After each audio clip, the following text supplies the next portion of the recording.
사실혼 배우자는 상속을 받을 수 있을까요?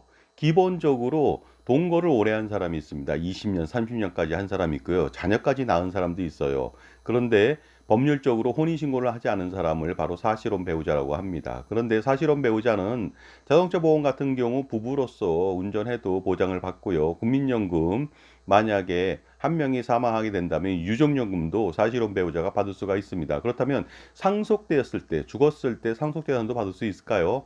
일단 받을 수가 없습니다. 왜냐하면 우리나라는요, 배우자가 상속인이 될 수 있지만 이 배우자는 사실혼 배우자가 아니라 법률적으로 혼인신고를 마친 사람입니다. 그 다음에 중혼이 인정되지 않으니까 두 번 결혼할 수는 없습니다. 두 명하고 결혼할 수는 없겠죠.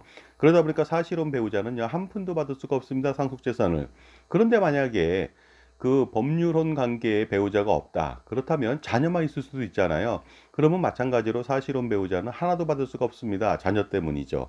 그런데 만약에 자녀를 낳았다. 사실혼 배우자가. 그렇다면 그 자녀가 받을 수는 있겠죠. 일부를 받거나 전부를 받을 수가 있습니다. 그렇게 된다면 사실혼 배우자도 그 재산을 향유할 수가 있겠습니다.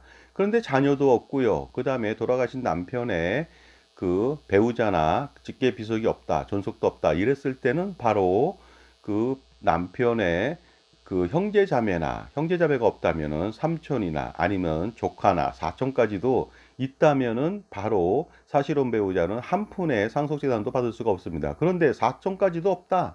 이랬을 때는요, 바로 사실혼 배우자가 상속재산을 받을 수가 있습니다. 그것은 뭐냐면요, 특별연고자로 해서요, 법원에 신청을 해서 그 남편의 상속재산에 대해서 전부 또는 일부를 분여받을 수가 있으니까 반드시 이 점을 아실 필요가 있고요. 더 중요한 것은 무엇이냐면요.